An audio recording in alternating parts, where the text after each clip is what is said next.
ইরানের ভয় যেন পিছু ছাড়ছে না মার্কিন প্রেসিডেন্ট ডোনাল্ড ট্রাম্পের। যেখানে যাচ্ছেন সেখানেই তেহরানের সম্ভাব্য হামলার শঙ্কা তাড়া করছে তাকে। আর সেই নিরাপত্তার ঝুঁকি এড়াতে এবার এমন এক অদ্ভুত কাণ্ড ঘটিয়েছেন যা রীতিমতো চমকে দিয়েছে গোটা বিশ্ব। দ্য ওয়াশিংটন পোস্টের এক প্রতিবেদনের বরাত দিয়ে অ্যাসোসিয়েট প্রেস সহ মার্কিন সংবাদ মাধ্যমগুলো জানিয়েছে, ট্রাম্পের বিরুদ্ধে ইরানের পক্ষ থেকে একটি বিশ্বাসযোগ্য হত্যার হুমকি পাওয়ার পরই বাড়ানো হয় তার নিরাপত্তা। হোয়াইট হাউস হুমকিটির বিস্তারিত প্রকাশ না করলেও প্রেসিডেন্টের নিরাপত্তায় প্রয়োজনীয় সব ব্যবস্থা নেওয়ার কথা জানিয়েছে। এই ঘটনাটি নিয়ে সম্প্রতি প্রতিবেদন করেছে দ্য ওয়াশিংটন পোস্ট। সেখানে দাবি করা হয়, ইরানের সম্ভাব্য হত্যাচেষ্টার আশঙ্কায় তুরস্কের রাজধানী আঙ্কারা থেকে যুক্তরাজ্যে ফেরার সময় নজিরবিহীন নিরাপত্তার কৌশল নিয়েছিলেন মার্কিন প্রেসিডেন্ট ডোনাল্ড ট্রাম্প। ন্যাটো শীর্ষ সম্মেলন শেষে তাকে প্রকাশ্যে এয়ারফোর্স ওয়ানে উঠতে দেখা গেলেও পরে গোপনে তাকে বিমানবন্দরের খাবার বহনের একটি গাড়িতে করে ছোট একটি সামরিক বিমানে সরিয়ে নেওয়া হয় বলে জানিয়েছে মার্কিন সংবাদ মাধ্যম। গত 7 ও 8 জুলাই আঙ্কারায় অনুষ্ঠিত হয় 2026 সালের ন্যাটো শীর্ষ সম্মেলন। সম্মেলনে ন্যাটোর সদস্য দেশগুলোর নেতারা প্রতিরক্ষা ও নিরাপত্তা নিয়ে আলোচনা করেন।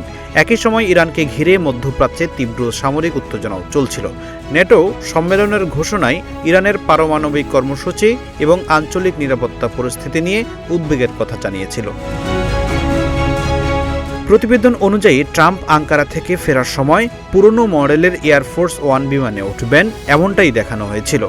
বিমানবন্দরে সাংবাদিকদের ক্যামেরার সামনে ট্রাম্প ওই বিমানে ওঠেনও। এমনকি ট্রাম্প নিজেও জানিয়েছিলেন পুরনো বিমানটি পুরনো দিনের স্মৃতির জন্য ব্যবহার করবেন।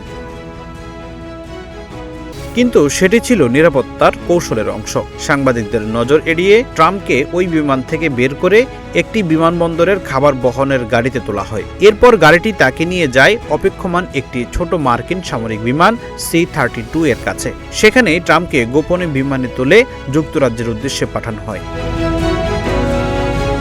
সবচেয়ে চমকপ্রদ বিষয় হলো, ট্রাম্প যে বিমানে উঠেছেন বলে সবাইকে দেখানো হয়েছিল সেটাই ছিল মূলত বিভ্রান্তি তৈরির অংশ। পুরনো এয়ারফোর্স ওয়ানে সাংবাদিক ও সংশ্লিষ্ট কর্মকর্তাদের রাখা হয়েছিল। তাদেরকেও ট্রাম্পের প্রকৃত অবস্থান সম্পর্কে পুরোপুরি জানানো হয়নি বলে প্রতিবেদনে উঠে এসেছে।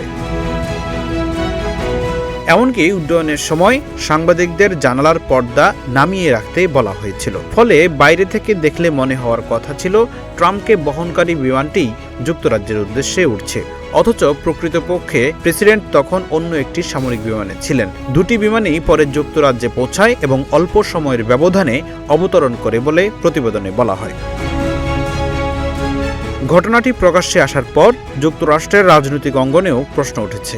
বিশেষ করে প্রেসিডেন্টের নিরাপত্তা নিয়ে এত বড় ধরনের গোপন অভিযান কেন প্রয়োজন হয়েছিল এবং হুমকিটির প্রকৃতি ঠিক কী ছিল তা নিয়ে বিস্তারিত তদন্তের দাবি উঠেছে। সিনেটর রিচার্ড ব্লুমেনথাল ঘটনাটিকে উদ্বেগজনক বলে কংগ্রেসের তদন্তের আহ্বান জানিয়েছেন। তবে এখন পর্যন্ত মার্কিন সরকার প্রকাশ্যে এমন কোনো প্রমাণ দেয়নি যে ইরান ট্রাম্পকে হত্যার জন্য নির্দিষ্ট কোনো হামলা পরিচালনার প্রস্তুতি নিয়েছিল। বরং সরকারি বক্তব্য ও সংবাদ মাধ্যমের প্রতিবেদনে বিষয়টিকে প্রেসিডেন্টের বিরুদ্ধে একটি বিশ্বাসযোগ্য হুমকি হিসেবে বর্ণনা করা হয়েছে। ফখরুল ইসলাম, ইত্তেফাক নিউজ।